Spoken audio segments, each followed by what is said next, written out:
Good evening, ladies and gentlemen, and welcome to the Online Darts Fallout Bar as we reach the climax of night 4 of the 2024 World Grand Prix. Our quarter-final lineup is now complete. I am, as always, Dan Simpson. I am joined once again by Mr. Carwyn Evans. Carwyn, how are things in Wales? Are you well? Yeah, but very, very good, thank you. Not bouncing as much tonight, maybe as we were last night, following Johnny Clayton's results, but bit of a strange one in Leicester this evening, as in a few results maybe that people weren't expecting, but I think it shows maybe the quality of the wider darting field now with how some of them have gone tonight. Yeah, well, there was a point. I mean, after the first two games, I thought we'd end up live on the stream at about 10:30. It seemed like we were moving at an incredible rate, and I mean, I should have known better than to think that Dimitri Vandenberg wouldn't slow proceedings down and delay us in our start. Yeah, a few unusual things tonight, which we'll break down bit by bit. An unusual thing that started is I covered all of the socials tonight, and now find the Belgian flag amongst my most used emojis. Now, there's something I did not predict at the beginning of the 2024 World Grand Prix. I didn't think that at this stage, the Belgian flag would be in that category of most used emojis. So there's an odd one to start the show. We're busy already in the chat room this evening. Bob is in, Malachi's in, Ross is in. We always shout the members out. Bob and Ross are in. There's loads of other people as well. But the lads who are members get a shout out at this stage of the show. Now, if you are if you're watching along, please do get stuck in the chat room. Let's have plenty of opinion as we talk through the evening's games. We'll also come to predictions, and they are, of course, quarterfinal predictions now. So we'll cover some quarterfinal predictions a bit later in the show. Don't forget, folks, we have a cheeky little rule at Online Darts on these live streams that you cannot get involved in the chat room with predictions and banter and otherwise if you aren't subscribed to the channel. So please, first of all, subscribe to the channel and you can get involved in the chat room. And quite right, Bob, press the like button as well. Well pointed out. We will also, as always, be hearing from some of tonight's winners. Our man in the venue, Phil Bars, has been interviewing players after they've competed. So we'll certainly hear from at least 3 of the winners. I'm not sure. In fact, I think he might be with Dimitri Vandenberg as we speak. So it might just be a challenge as to how quickly Phil can get that clip into the back end of our software, but we'll certainly hear from at least 3. I suppose we should start at the beginning of the evening. In what are we happy? And we've seen some quite rogue results so far in this tournament. But are we happy categorising this as the biggest upset so far, Cowan, or am I doing Mike Dedeker a complete disservice with his 3-0 victory over Gary Anderson? I don't think you're doing him a disservice because I probably agree with you. I think it is probably the biggest upset so far, but at the same time, I think we probably need to give him credit for the way not only he's played so far, but the fact he backed up his first round performance. To be fair, Gary was clinical finishing. He hit 4 out of 5 attempts. He got on the double to win legs. It was just one of those where on the night, Mike Dedeker was the better player. Well, he wasn't just the better player in this match. Statistically, that average of 95.74, so just shy of 96 average, is the best performance of the entire second round.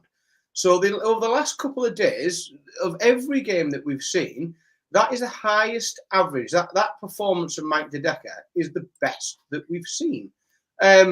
So it's difficult to say that the best performance of the entire round wouldn't deserve a 3-0 victory. I think Gary Anderson didn't have a bad game. Christ, he was 80% on his doubles. He hit 4 out of 5 on his doubles. And he just didn't get as many opportunities because Mike De Decker he did the right things at the right time. The 160 was absolute box office. And to do it in that, and I know the pressure wasn't on him. And do you think that contributed to it? You know, when you come out against Gary Anderson and you win the first set 3-0, do you think that freed him up a little bit and he played with a bit of freedom from that point? Yeah, definitely. As in, it was the dream first set for Mike, really, wasn't it? As in, you want to start well in any game, but especially with somebody like Gary Anderson, if you can get ahead, then it puts you in a very good position and gives you the best opportunity to go on from there. Obviously, Gary is a fighter and doesn't give up. So even though maybe a bit of the pressure was off, for him to still take out the 160 like he did, I think it was massive for him, really, in his quest of making it to the quarterfinal.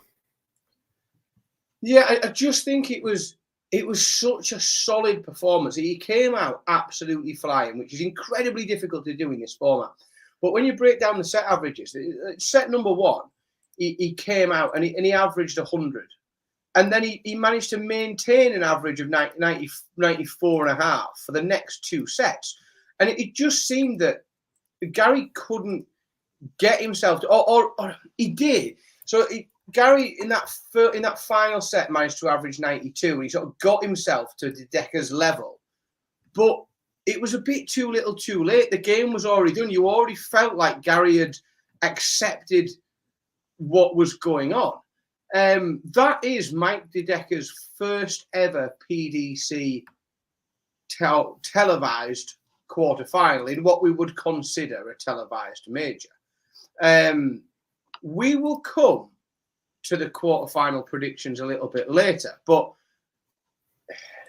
this bottom half of the draw, spoilers, doesn't have any seeds left in it at the quarterfinal stage. And anything could happen from here, couldn't it? Yeah, I think that's the luxury of this format, is that you do get maybe the odd upset in the way that seeds do drop out because of the double out, and it makes it exciting, as in it certainly, you'll have 4 players in that bottom half thinking, oh, I could make it to a major final here. And then once you're in the final, who knows? Obviously, there's a few big hitters still left on the other side, but final brings different pressure and makes you do strange things. So yeah, there'll be 4 players playing on Saturday night, I believe they play, isn't it? That'll fancy making it to going all the way. Yeah, there are. I mean, we will come to to quarterfinal predictions in a bit, but there are bookmakers that make it favourite that we have an all-Belgian semi-final. Now, nobody picked that 3 weeks ago. Nobody said, I guess what we'll see is an all-Belgium semi-final. That's absolutely rogue. But it could happen. Moving on, and I don't like to bring you to this one, but you did get an evening of glory yesterday, so it's only right that we balance that out with an evening of Welsh misery. And this was a funny game because the scoreline suggests that this was a very dominant James Wade performance, but it didn't feel like it during the game to me. How did you feel about this one, Carwyn? Yeah, no, as in, I think sort of story maybe of Gerwyn Price of late is his struggles on the outer ring, and we've known throughout his professional career, when it comes to 20s, 10s, sometimes even 5s, if he goes that far, he doesn't often miss 3 darts at a double. But it's just, I don't know if it's the silhouette of a man who's sort of maybe given or lost that hunger to go on and achieve great things, knowing that he's been world number 1, he's been world champion, he's won the World Cup of darts, obviously, amongst a lot of other things. And he strikes me as somebody who's maybe going through the motions, because even when he was giving it the big roar early on, I don't know, wasn't as convincing maybe as it has been in the past, and I hope he finds that hunger again, because a hungry Gerwyn Price is an exciting thing to watch, and also adds value to TV tournaments. But yeah, it was just sort of James Wade, I guess, just doing James Wade things and winning a match. Yeah, probably wasn't a 3-0 game on reflection, but Wade making another Grand Prix quarterfinal won't be too bothered about that. Yeah, it's 10 years since James Wade has made a Grand Prix quarterfinal. He had a very, very dominant few years where he was winning it and making finals and semi-finals. But it's 10 years since he's reached this stage. I felt like in that very early stage of the game, it did seem like there was a bit of fire in Gerwyn Price, and he seemed to be getting up for it. And we heard the roar, and it looked like if he could have just won a set, then we could have really seen him get into this game. But that fire seemed to be extinguished very, very quickly by James Wade, just closing him out and not allowing him to really get a foothold in the game at all. Let's have a little listen. So we now have our quarter final set up there. And we know that those two players are going to play each other, Mike DeDecker and James Wade. Let's hear from those two players. We'll hear from the first player that booked his place in that quarterfinal. Initially, we'll hear from Mike DeDecker first. He said, "Keep it on now." I understand him. I've had it before on the Pro Tour that people play a brilliant game against me, and then the game after it's less. But he congratulated me, and he was really supportive and really fair, to be honest. So, yeah. The result and a performance in that manner, does that give you the belief that you can go on and win the World Grand Prix now, dispatching of someone of Gary Anderson's stature? I'm happy that I'm in the quarterfinals, so I'm not going to talk about winning this thing. I'm just happy that I'm playing well on stage. That's always been a problem with my game. So, I'm just happy. I think that's a fair. I would say not too much to really break down in that one, but he seems unwilling to discuss the potential of a really deep run, and seems to be almost just happy for where he's got to. We do have James Wade as well. We have 2.5 minutes of James Wade. Again, I'm not convinced that this is our footage. I think it's maybe someone else who's taken it and kindly passed it along. James doesn't seem too keen to speak to us at the minute, but let's have a little listen and see what he made of the. You've got to use some phrase to warm up, haven't you? No. I was panicking, I was panicking, and I didn't deal with it as the most professional way I should have done. So, but I won, and let's not sugarcoat things. Gezi is one of the very, very best players in the world that you can play. He isn't going through the best stage in the world, don't get me wrong, but he is one of the very, very best dart players in the world. Yeah, and I think we all sugarcoat it, we all overlook it. I would like to also say, me and Gary Anderson don't get on very well at times, but what I will say is, you're all missing the biggest trick in the world. I would believe that Luke Humphries is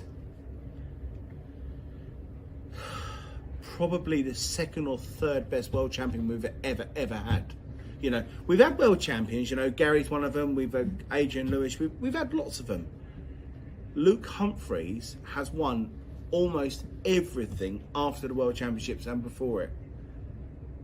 I really think that the public and yourselves, the public, I believe that yourselves are failing a little bit, because we've never had a world champion like it. The last world champion we had as good as him, maybe Michael, but before him was Phil Taylor. And I feel really sorry for Luke Humphries, and it's not. I don't need to do this. I could have finished the conversation 30 seconds ago and walked out the door. Luke Humphries is probably the second or the third best world champion we've ever had. and you're not embracing it, and you're not going to get someone that's as great as him for a long time. I think you need to grab hold of him and celebrate it. Things he's doing are like magnificent. I'm not going to rant on like Gary did. Well, not quite as much. But honestly, I swear, like the things he's done and the things he's won. You tell me another world champion that's won as much as he has done afterwards. Tell me. Well, James, there's no danger here at Online Darts of us not giving Luke Humphries the credit he deserves. He's the best player in the world by some way, and he has been for a long time. It confuses me a little bit, and I tell you, maybe it's because I think why it confuses me is that I don't pay attention to a lot of darts media and reporting that isn't online darts. If that makes, and that might make me terribly, biased and one-sided, but I don't. So when I see darts stories in mainstream newspaper rags, I don't read them. Like so every now and again, someone sends me a picture of something and a screenshot, and I just normally mock it and move on. And I don't spend a lot of time reading other people's stuff because we spend quite a lot of time producing our own. And I think we spend an awful lot of time talking about how good Luke Humphries is and what a special talent he is. And it genuinely surprises me to learn, because I didn't know, to learn that isn't universal. It doesn't seem to be universally agreed. Like we've had Gary and James Wade come out with it in the same week, so it's clearly a thing. But it does surprise me that that's a thing, just because he's absolutely incredible. Odd. Do you think it could be? Seems like everybody in the moment in this tournament doesn't want to fancy themselves to win it, and they've all just sort of said, "Oh, Luke Humphries needs more attention. Luke Humphries needs more attention," because obviously he's a great player. I'm not trying to say anything about that, but that's just that taking the pressure off themselves and trying to put it onto somebody else. Some in parts, I think that has gone on in this tournament quite a bit. I don't think that's what we have had from Gary and James this week. Like I don't think it was about themselves. I sort of think a little bit maybe giving themselves a free ride in talking about something in an interview that isn't them, because we know they're not, the two of them, the biggest fans of sitting and doing interviews and being asked silly questions, or what they perceive to be silly questions. So maybe it's that. I also think there is an underlying fact that we can't get away from, that Luke has done these like genuinely amazing things in darts, and it has coincided with the breakthrough of Luke Littler, which has been to the very great interest of the mainstream media. The shit rags would rather do a story on Luke Littler being knocked out of a tournament than about Luke Humphries winning a tournament. As I said, like I assume that that's where the comments this week are directed, because certainly here we I think do a good job of I generally don't refer to Luke Humphries without saying world number one and world champion. Like we tend to phrase him in that way, because that's what he is, and he is an incredibly good one. So not wanting to not dwell on Luke Humphries and be in trouble for it, I think we should move on, and we'll come to him when we pick some quarterfinal winners. Next game, Daryl Gurney and Joe Cullen. Now, whilst the standard wasn't superb, I did find this an enjoyable watch, and I changed my mind probably 3 or 4 times on what I thought was going to happen. Especially as soon as Daryl Gurney came out and won the first set, I thought, right, this is Gurney's. Then I changed my mind a bit. Then when he won the third one 3-0, I thought, all right, yeah, pendulum swung back the other way. But Cullen just rose in the end with those 6 sets on the bounce, and he turned a very average performance and ended up looking very good, didn't he?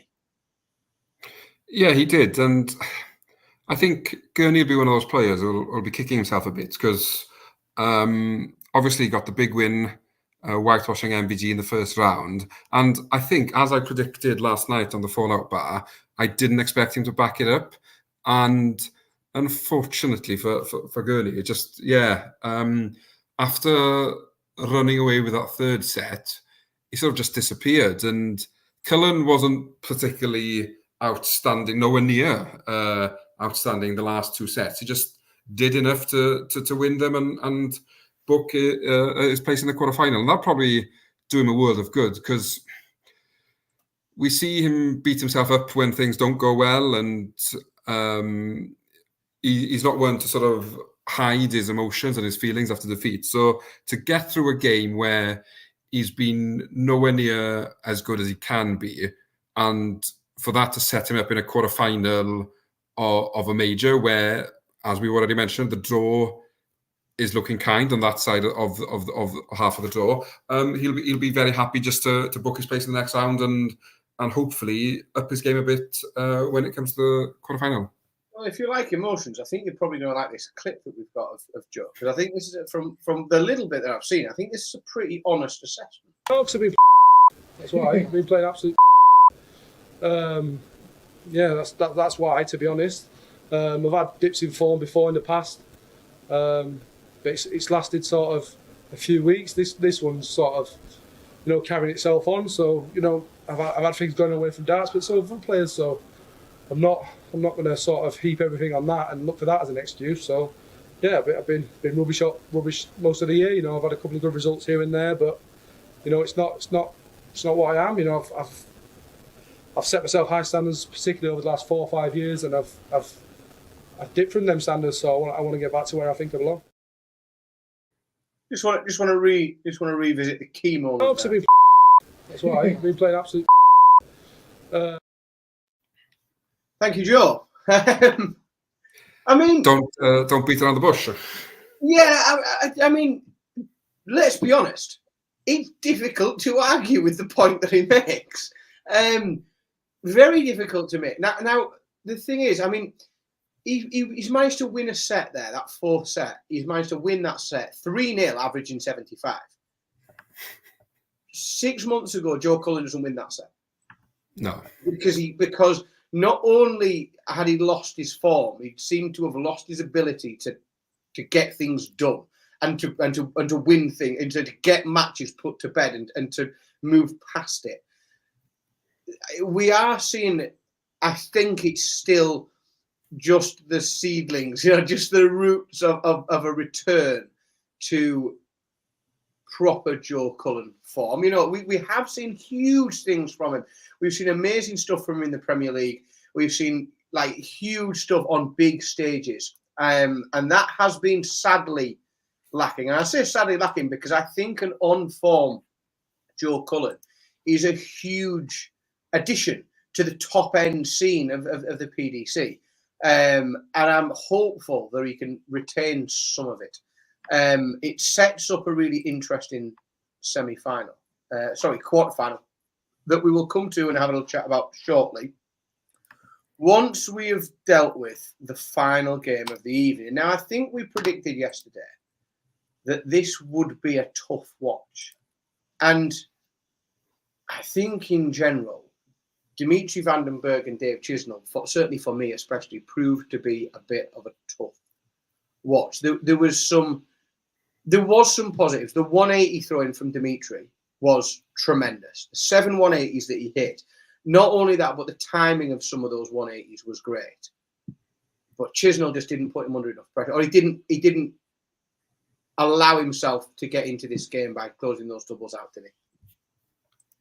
No, he didn't, and he missed big doubles at key points in the game as well. I'm thinking, was it the 4th leg in the 3rd set when he was I think he left himself on 72 and didn't take it out, and then Dimmy cleans up the 25 and then breaks him in the last leg of the set. And Yeah, it's that side of Chisnall's game where you think he's unstoppable in a few rounds, and then he just comes up short and is left thinking, why have I done this again? How have I not managed to get deeper into the tournament? And yeah, it was for a last game.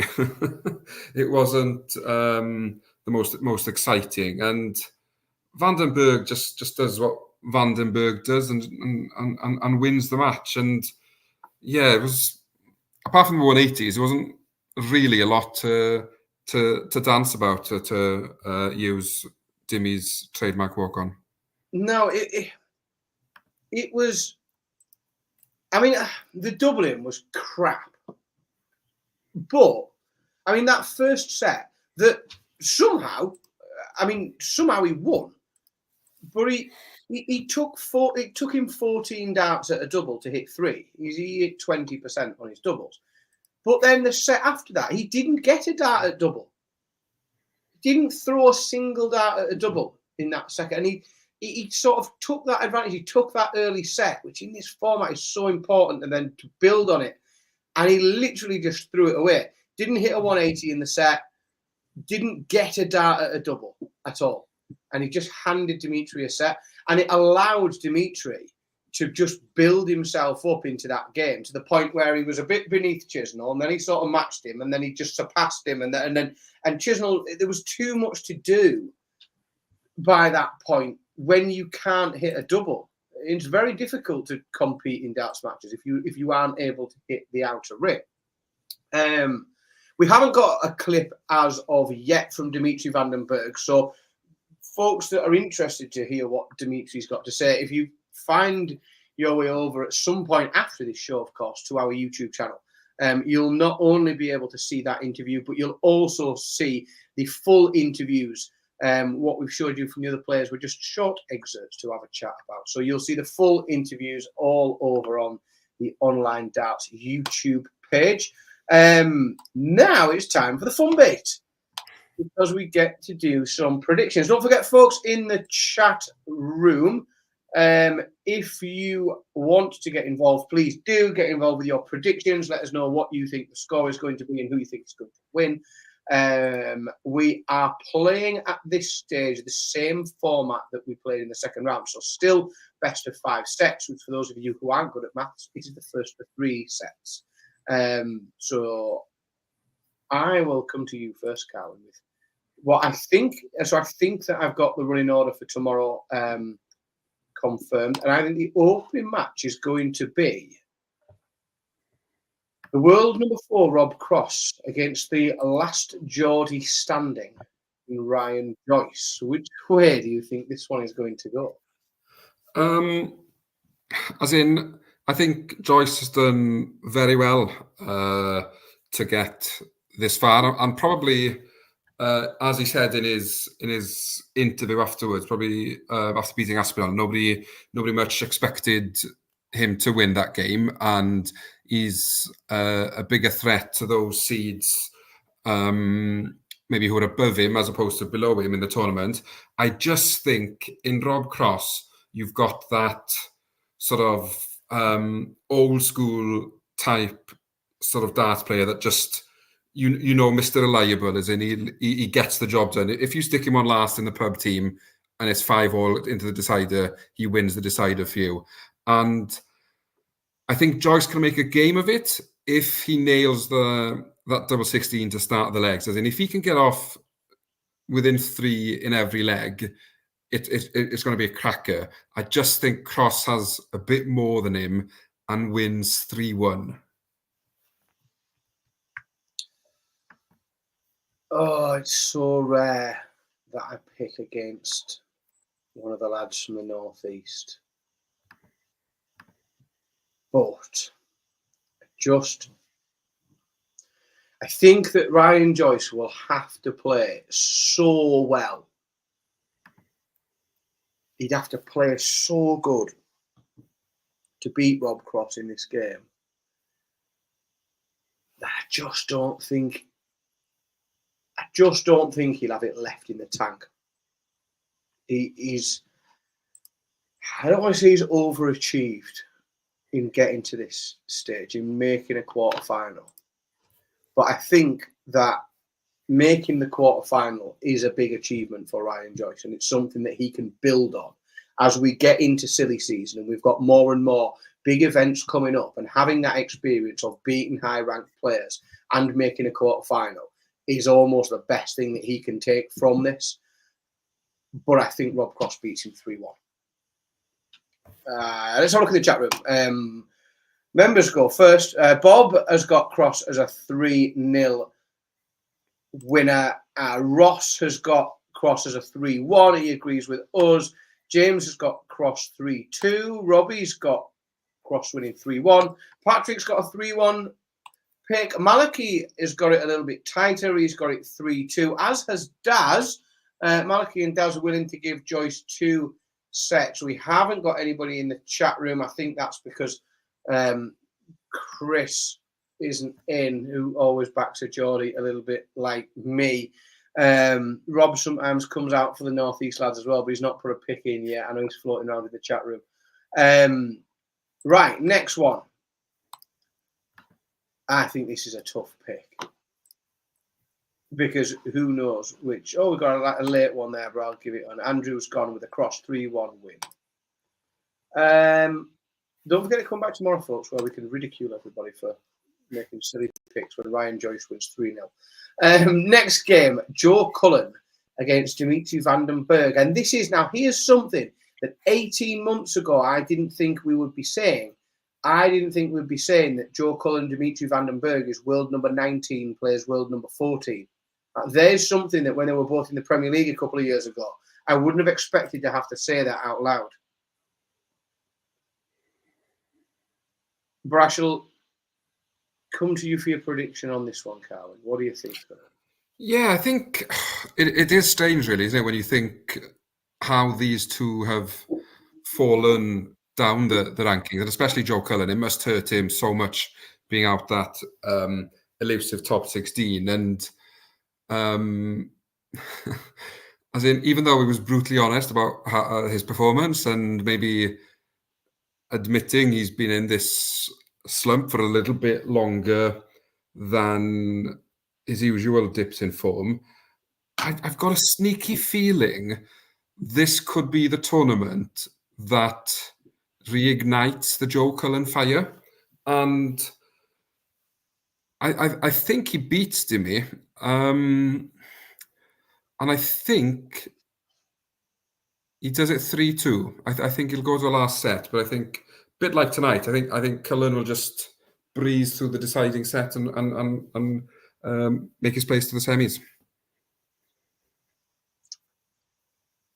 Ooh, I could toss a coin here. Mm. I think they're both players that have lost their way, and in some ways it's the perfect draw for them both, but in others it's the worst draw because because sometimes when you have lost your way and you struggle to win games, it's difficult to deal with games that you either you expect to win or people expect you to win, which I think makes this a tough prospect for both of them. I think they'll both have people around them that think this is a very winnable game, and I think for both of them it's a very tough one. So what do I think will happen here? I think this is a very, very tight Dimitri Vandenberg 3-2 victory. I think going into that final set, Dimitri will be able to, as we have seen him do this year in major events already, find a way, even if it is much to the frustration of his opponent and the viewing public and everybody in the bloody arena, he will find a way to settle himself enough to just get the job done in that deciding set and get it over the line. So I think it's a Dimi 3-2 win. Let's have a little look into the chat room members first. Ross has gone with a Dimi 3-0 win. God, that's heavy.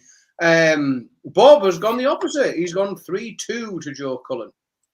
Let's have a Scroll a little bit further up. Patrick has gone with a Dimmy 3-0. We've got a right mashup in this, which is what tells me it's a bit of a coin toss because everyone's got a different opinion. Robbie's gone 3-2 Dimmy.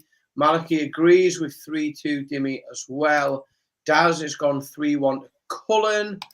Andrew's gone Dimmy winning 3-2. Daz has gone Cullen winning 3-1. Joel's a little bit late to the party, but he had Cross as a 3-2 winner, and he's also got Dimitri Vandenberg winning 3-0. Dimitri comes alive on a big stage. Alive isn't the... It's not the adjective I'd use, Joel. I mean, he's present. I think that's about as far as I'd go. Another tough one here. And I think this is a really interesting game. I think that this is the game I'm most looking forward to seeing tomorrow. Mike De Decker against James Wade. Is De Decker going to run out of steam, or is he just going to kick on from the best performance of that round? What do you think about this one, Cowan? I don't think he's got anything to lose, really. As in, there'll be no pressure on him. He's gone deeper than anybody expected, even probably himself. As in, I don't think he'd have looked at that draw and thought, oh, I fancy myself a bit of quarterfinal night on the Friday. And we know James Wade's been around long enough, and it just all depends if Wade lets any mind games of, oh, I should be winning this comfortably, or he's won the first set 3-0, or if he lets that bother him or not. But I think we get a Belgian star in the semi-final, and I believe it'll be Mike De Decker winning 3-1 against James Wade.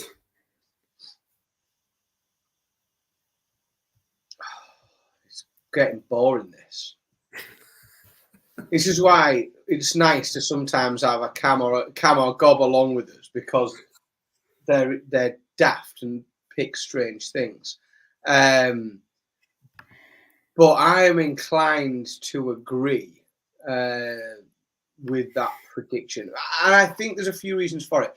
First and foremost, the main one is I just think that Mike De Decker will outscore James Wade, and I think he'll outscore him to such a degree that even if James Wade gets in before him consistently, that I think he will continue to just have two big visits regularly in each leg, and it'll just happen too often, and James Wade won't be able to keep pace with that average, and therefore I think it's a 3-1 Mike De Decker win. I also factor in to that with the order of play and my earlier prediction, I think Mike De Decker might go to the stage knowing that Dimitri Vandenberg's gone through, and that he is playing that match, not just for his first ever semi-final, but for an all-Belgian semi-final as well. And I think if he goes to the stage with that knowledge, that could be the extra fire in his belly that he might need to find the scoring power that I think gets him over the line in that game against James Wade. Let's have a look in the chat room members first. Ross has gone De Decker winning 3-2. Bob, I tell you what, the two lads in there with a membership, they're not agreeing at all at this point. Bob's gone with a Wade 3-1 victory. Let's see what everybody else thinks. Robbie has gone 3-1 to Wade. James has gone De Decker winning 3-1. This is split the chat room again. Malachy's gone 3-2, as has Joel. Patrick has gone with me, a 3-1 De Decker, scoring too strong. Daz has gone Wade winning 3-2. Very, very much split the chat room. Andrew as well has got a 3-1 Wade victory. And Rob has gone Wade to wade through, be wading tomorrow night for a 3-2 victory. Definitely, I think an exciting prospect, that game. I think it's one I'm looking forward to. I think it's a very interesting one. I think it's an interesting prospect that we are guaranteed, and this is with the greatest respect to both players, because like James Wade is one of the greats of the sport, but it's 10 years since he's made a quarter-final in this event. And Mike De Decker has never made a quarter-final in this event. So I think the idea that we're guaranteed one of them through to the semi-final is absolutely brilliant. I think it's a really cool, cool is probably the wrong word. I'm sure there's some folks in the chat room that have got some adjectives for what that is. They probably won't all be positive. Right, last game of the evening, and it gives me an opportunity after a dismal start to the show for Welsh fans, Carwyn, and I warn you here not to fall foul of the wrath of Gary Anderson and James Wade in disrespecting the world number one and world champion. But will your Welsh allegiance steer your pick to the ferret? Oh, you know what? It's similar to Tuesday. It's head and heart here, and it's difficult. As in, I'd love to see Clayton make the semi-final, and I think he's more than capable, if he plays his best game, to push Humphries. Humphries, at the moment, Humphries is well have an off night, and Clayton needs to hit everything, I think, for Clayton to win. It's not impossible, and I'd love to back the ferret, but I just think Luke Humphries is just phenomenal. As in, I can't see anything but a Humphries win. As in, I think he wins in straight sets. I just think, I know Humphries starts slow and he tends to give a set away, but Johnny Clayton isn't one of those players that'll come out and hit 100 average in the first set. And that is where players usually catch Humphries on the cold, is in that first set. So I think I'm going to have to go Humphries 3-0. Sorry, Johnny. Sorry, Wales. Yeah. I think he's going to go wild tomorrow night, Luke Humphries, because he hasn't yet. And he doesn't have a tournament where he doesn't go wild at some point.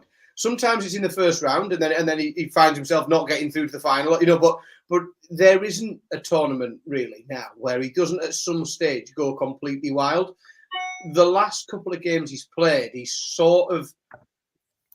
drifted in a little bit on autopilot, it seemed, because he hasn't had enough coming back at him to really sort of light a fire on him. We haven't seen that fire. Now, Johnny Clayton could be the perfect man to light that fire under Luke Humphries and almost force him in to playing at that little bit of a higher level that we know he's got, and that we see it such a lot, but we haven't seen it just yet. And for that reason, I just don't think I can pick anything other than,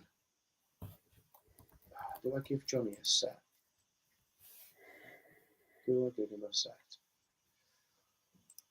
No, I don't think I do, I think it's a Luke Humphries. I think it's a Luke Humphries 3-0 victory. And I just can't see Johnny. We have seen a bit of a resurgence from Johnny, and I think if Johnny was playing pretty much any of the other quarter-finalists, I might fancy Johnny to make a game of it. But I just think Luke's so far ahead of everybody else with what he can turn up and throw, that Johnny would have to throw darts that we haven't seen from Johnny for a very long time, just to make this a competitive game, not to actually win it. I think just to push it to a 2-all and into a deciding set. Let's have a little look in the chat room, see what folks have got in there. I think we'll be pretty one-sided in there today. Patrick's gone with a 3-2 Luke Humphries win. Robbie has gone 3-1. We've got sets coming through for Clayton. James has gone with a 3-0. Malachi's gone 3-1, as has Joel. Bob has got Humphreys 3-2. Clayton will have to play with his A+ game to win. Bob, I think Clayton will have to play with his A+ game to get 3-2. I think to get to 2-2, he'll have to play like he hasn't played for a very long time. Daz has gone Johnny winning 3-2. Daz, somebody had to take one, and I commend you for doing it, because Wales is adopted from Wales now. James did it earlier in the week. James was the only man in the chat room to pick Ryan Joyce, and it gave him a free pass to come on the next day and be smug and make us and have a dig and dig all the rest of us out. And Daz has teed himself up there because he will either not remember that he had the temerity to pick against the world number 1 and world champion, or he'll be able to brag and take the mick. Ross has got his in late, but he's a member, so he's on the screen no matter what.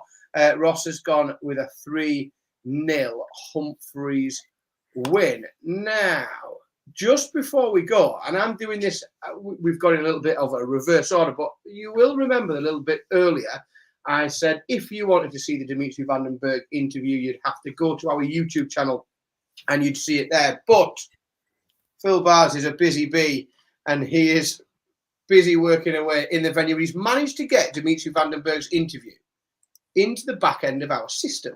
So before we leave you, we will give you a little bit of a taster, and we'll have a quick chat about what Dimitri Vandenberg had to say after his victory this evening over Dave Chisnall. As soon as he won his game, my pressure only went up. You know, obviously the first Belgium tonight he played, and let's just all put it out there, Mike was phenomenal against Gary Anderson. I had a bit of a chat with Gary Anderson afterwards, and he was like, fantastic, what a player, this guy was on fire, he did everything right. Like, who does that? Who gives Gary Anderson only 5 darts at a double in a best of 5 sets? Double start. Mike the Decker did. And I was like, mate, wow. And then afterwards he said, Timmy, good luck, you're a beast. And I was just thinking, are you talking about yourself or are you talking to me? You know, that man, that guy, he's a big talent. I've said it so many times, but now he's got the right people behind him that pushes him. And that's why we all are seeing a fantastic Mike the Decker over the last few months. And for me, I'm just buzzing to sit here and me and Mike can focus on to tomorrow, and we will be playing quarterfinals at the Grand Prix. Come on, guys. What more do we want? We wanted to be in this position. We're loving it. I think what you want, Timmy, is probably an all-Belgian semi-final, which, wow, to be honest, folks, is very possible from here. Mm. It's very possible. If you picked that with your bookmaker of choice 3 weeks ago, then first round's on you. You know more about darts than anyone I know.